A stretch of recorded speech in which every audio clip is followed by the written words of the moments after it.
Hello everyone, তোমরা সকলে কেমন আছো? আশা করছি সকলে ভীষণ ভালো আছো, সুস্থ আছো। আর আমরাও কিন্তু বেশ ভালো আছি।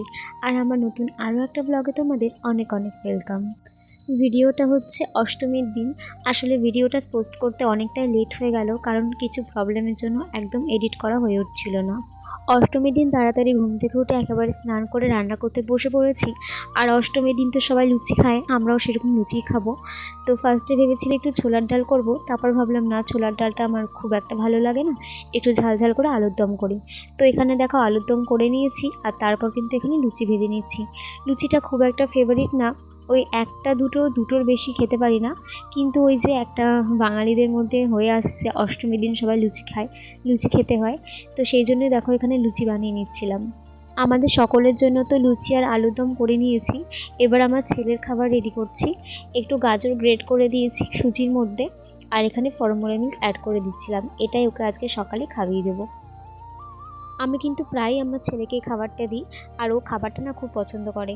খাবারটা যেমন টেস্টি হয় সেমন হেলদিও। এরপর দুপুরবেলা ছেলেকেও খাইয়ে দিয়েছি। ছেলেকে খাইয়ে নিয়ে চলে আসলাম পাড়ার পুজো মণ্ডপে। তো এখানে দুপুরবেলা প্রসাদ খাওয়ার জন্য আয়োজন করা হয়েছিল, তো সেখানেই প্রসাদ খেতে গিয়েছিলাম। বাড়ি আসার পর ভেবেছিলাম যে একটু শোবো, শরীরটা একটু খারাপ লাগছিল, বাট আমার ছেলে এত দুষ্টুমি করছিল, একদম আমাদের শুতে দেয়নি। আর এরপর দেখো একটু বিকেল করতে করতে একটু সন্ধেই হয়ে গিয়েছিল। ছেলেকে নিয়ে যাচ্ছিলাম একটু ঠাকুর দেখতে। আসলে ওকে নিয়ে তো বেশি দূরেও কোথাও যাব না, আর আমরাও কোথাও দূরে যাব না। আর ওকে রাত্রেবেলাও খুব নিয়ে বেরোবো না, কারণ ও যেহেতু অনেকটা ছোটো, তো ঠান্ডা লেগে যেতে পারে। সেজন্য আমাদের বাড়ির কাছাকাছি দুটো পুজো হচ্ছে, তো সেই ঠাকুরগুলো ওকে দেখাচ্ছিলাম। এবার যেহেতু ও বুঝতে পারে পুজো জিনিসটা কি, শত লোক এত লোক আলো সবই বোঝে। আর আগেরবার তো অনেকটা ছোট ছিল, তখন 1 মাস বয়স। অত ছোট বাচ্চাকে নিয়ে তো আর ঠাকুর দেখতে যাওয়া যায় না, আর তখনও কিছু বোঝেও না। তো এখন যখন ও একটু বোঝে, একটু আনন্দ বোঝে, তো ভাবলাম একটু ঠাকুর দেখে আনি বাড়ির সামনে থেকেই। আর ও কিন্তু ঠাকুর দেখতে বেরিয়ে ভীষণ এনজয় করেছে। এর পাশে বাচ্চাদের গাড়ি চড়ছিল সবাই, তো ওখানেও গাড়ি চড়ার জন্য পাগল হয়ে গিয়েছিল।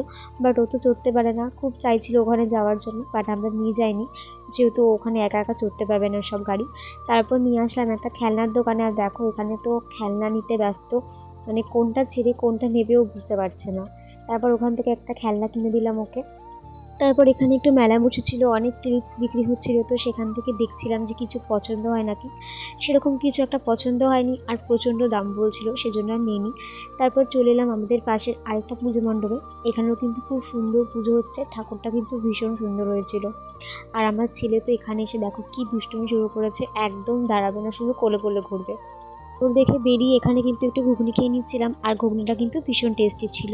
আর তারপর বাড়ি এসে এখানে ছেলের জন্য খাবার বানিয়ে নিলাম।